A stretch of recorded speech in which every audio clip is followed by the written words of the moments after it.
Shalom saudara, haleluya, selamat datang ke siri renungan ringkas dari Injil Yohanes yang berbentuk soalan dan jawaban. Kiranya kasih karunia dan damai sejahtera melimpahi Anda oleh pengenalan akan Allah dan akan Yesus Tuhan kita.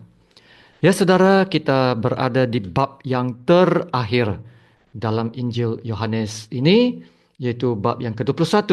Kita akan lihat Yohanes 21 ayat 15 hingga ke ayat 17 dengan tajuk ini. Apakah engkau mengasihi aku? Mari kita baca dari ayat yang ke-15. Sesudah sarapan, Yesus berkata kepada Simon Petrus, "Simon, anak Yohanes, apakah engkau mengasihi aku lebih daripada mereka ini?" Jawab Petrus kepadanya, "Benar Tuhan, engkau tahu bahwa aku mengasihi engkau." Kata Yesus kepadanya, "Gembalakanlah domba-dombaku." Kata Yesus pula kepadanya untuk kedua kalinya, "Simon, anak Yohanes, apakah engkau mengasihi aku?" Jawab Petrus kepadanya, "Benar Tuhan, engkau tahu bahwa aku mengasihi engkau." Kata Yesus kepadanya, "Gembalakanlah domba-dombaku." Kata Yesus kepadanya untuk ketiga kalinya, "Simon, anak Yohanes, apakah engkau mengasihi aku?" Maka sedih hati Petrus kerana Yesus berkata untuk ketiga kalinya, "Apakah engkau mengasihi aku?" Dan ia berkata kepadanya, "Tuhan, engkau tahu segala sesuatu. Engkau tahu bahwa aku mengasihi engkau." Kata Yesus kepadanya, "Gembalakanlah domba-dombaku." Demikianlah firman Tuhan. Selepas sarapan pagi bersama murid-muridnya, Yesus berbicara secara pribadi dengan Petrus. Yesus bertanyakan Petrus 3 soalan. Dan 3 soalan itu adalah 3 soalan yang sama dalam ayat 15. "Simon, anak Yohanes, apakah engkau mengasihi aku lebih daripada mereka ini?" Ayat 16. "Simon, anak Yohanes, apakah engkau mengasihi aku?" Ah, Ayat 17. "Simon, anak Yohanes, apakah engkau mengasihi aku?" Ya, 3 soalan, 3 soalan yang sama. Mari kita lihat soalan edisi ini. Mengapa Yesus bertanya soalan yang sama 3 kali? Mengapa Petrus kelihatan sedih hati kali ketiga? Kenapakah pertanyaan Yesus penting untuk kita semua orang yang percaya? Sebelum ini, dalam bab yang ke-18, karena dalam ketakutan apabila Yesus ditangkap, Petrus menyangkal Yesus 3 kali dengan berkata, "Aku tidak kenal orang itu." Petrus menyesal atas perbuatannya. Sekarang, selepas kebangkitan Yesus, Yesus ingin memulihkan Petrus dan keyakinannya. Yesus juga sedang menguji hati Petrus. Ia adalah satu cara untuk Petrus sedar diri tentang apa yang dia sendiri tidak sedar. Sebab Petrus adalah seorang yang sangat bersemangat, ya, mungkin orang yang paling lantang bersuara dalam kumpulan Yesus. Tetapi kadangkala mengecewakan Yesus. Nah, Petrus pernah coba mempertahankan Yesus mempertahankan Yesus, tetapi akhirnya menyangkal Yesus 3 kali.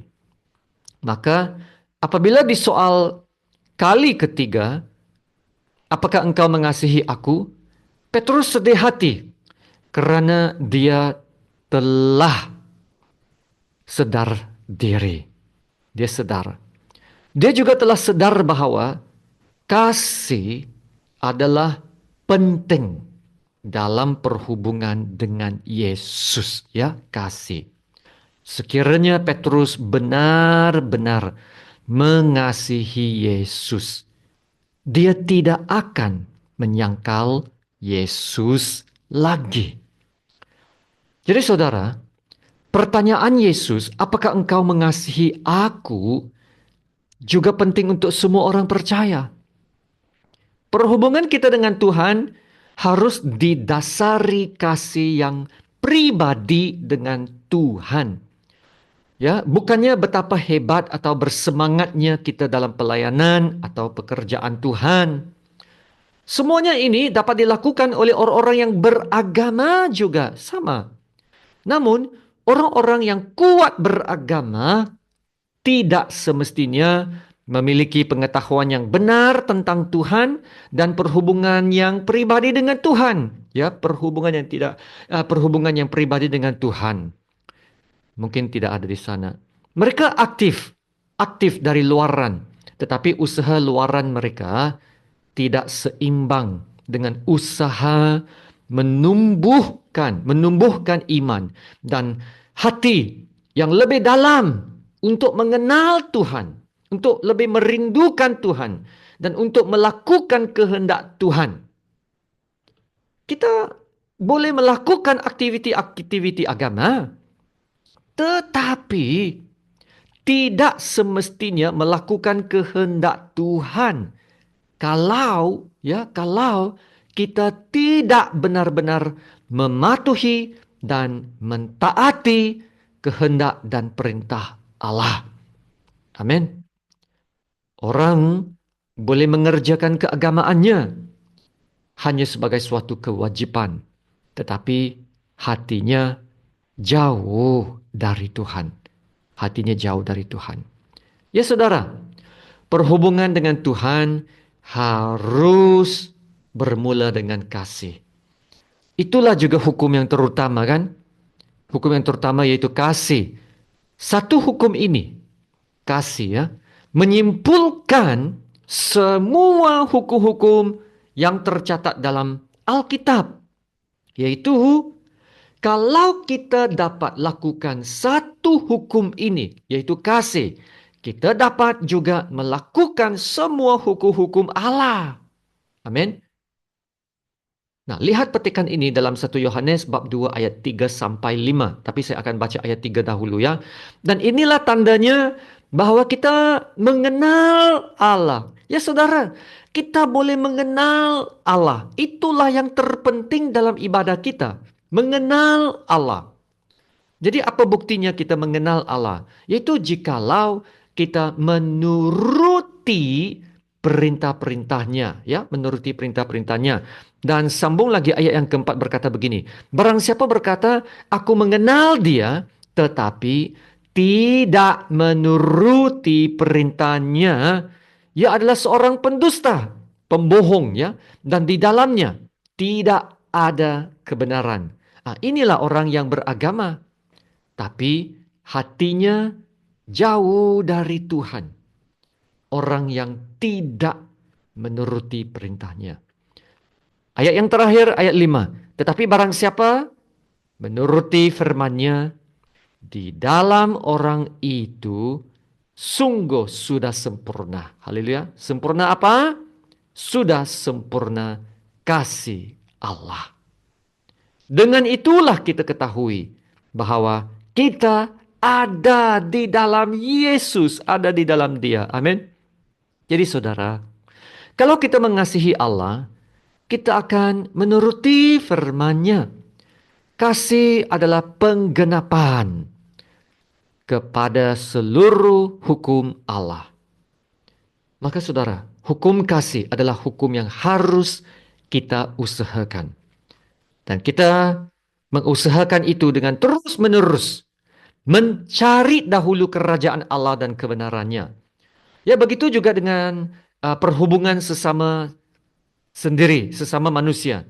Sifat-sifat yang lain penting seperti belas kasihan, kemurahan hati, kerendahan hati, kelemah lembutan, dan kesabaran. Semua ini sifat penting dalam perhubungan. Tapi Paulus mengatakan dalam Kolose 3 ayat 14 ini, dan di atas semuanya itu, kenakanlah kasih.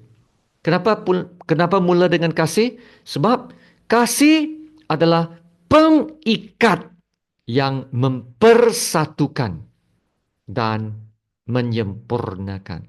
Amin. Dan kita lihat kebenaran ini dalam Yesus. Ya, bagaimana Yesus menyempurnakan Petrus dengan kasih-Nya. Kembali kepada cerita Petrus yang dipulihkan oleh Yesus ya.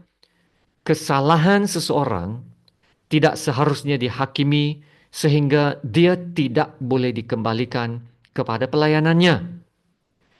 Ya, dia boleh dikenakan tindakan tata tertib yang perlu, tetapi pada masa yang sama harus ada usaha untuk memulihkan dia dan mengembalikan dia kepada tempat yang berguna.